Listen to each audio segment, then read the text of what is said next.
I'm joined today by Dr. Gavin Ortlund. Gavin is one of our visiting scholars here at Reasons to Believe.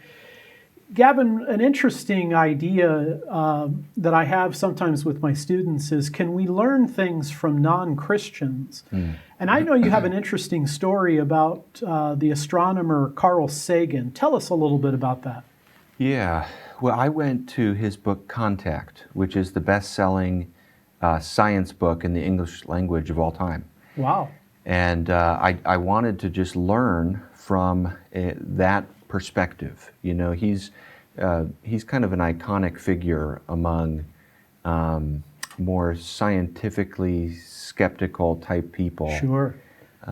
He's, Neil deGrasse. His video Cosmos. Yeah. Hugely influential, and lots of people look up to him as kind of a grandfather type figure in those circles. Neil deGrasse Tyson, I was just watching this morning his tribute to Carl Sagan. He's very respected. So I thought, what better book to go to just sympathetically listen to that worldview.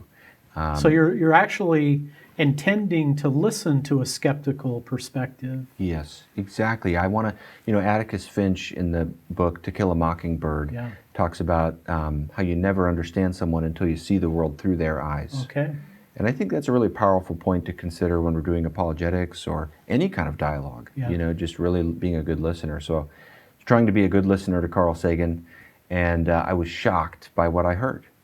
Because this novel, it was made into a movie in 1997 with Matthew McConaughey and Jodie Foster, and then it was published in 1980. So some of the things that I'm going to reference were carried over into the movie, but some things weren't. Okay. But there's the main character named Ellie, and she's a scientist. She's kind of a rationalist type person, and she has a conversation with aliens. I mean, the whole book is about contact with aliens. Right. And unlike most alien movies, the aliens are nice aliens. Okay. They're not trying to destroy the Earth or anything like that. And her conversation with them is presented in a kind of spiritual way, where the aliens become this kind of theological force. And it talks about how her conversation gives her transcendent joy. It gives her meaning. It's the most sacred experience she's ever had in her life. Wow.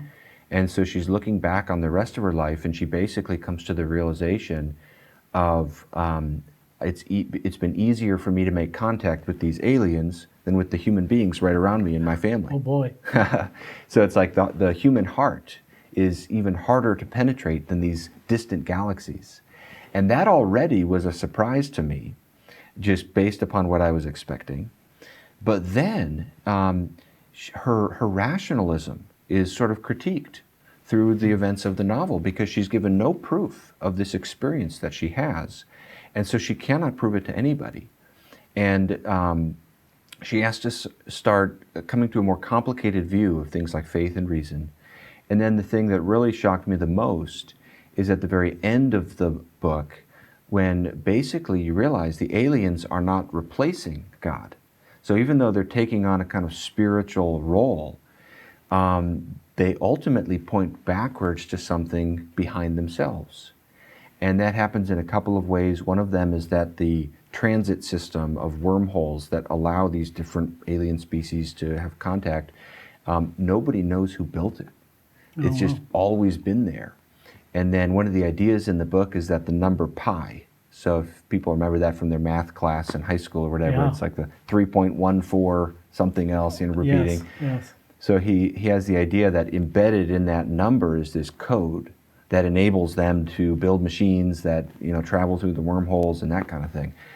And so, and then in the last 3 sentences of the book, it all kind of comes to a head, and the main character realizes that standing behind both the aliens and the human beings, there is an artistry written into the universe, and there's an intelligence that predates the universe. And it sounds kind of like what I would call a teleological argument, or an argument from design. And I did not see that coming from Carl Sagan. And I found it really intriguing that even here, what it did for me is, because I don't want to speak to his intentions. Sure. I don't know what he intended exactly by that. But the way he's highlighting the importance of love, the importance of faith and then the suggestion of God. To me, what it did is say, scientific progress is not displacing those questions. Because even here, within a relatively skeptical framework, and in a book about talking with aliens, those questions aren't sidelined. They're only amplified. They're only made more poignant and more urgent. Yeah. And I just find that really striking. And I think when people have the perspective that science and scientific advance is replacing questions of faith, questions of philosophy, metaphysics, I find that a little bit superficial, because the scientists and the skeptical scientists whom I respect the most give really respectful attention to those kinds of questions. And Carl Sagan is one like that. It seems, Gavin, that we often think that the Christian and non-Christian, their worldviews will clash, and there's obviously a lot of that.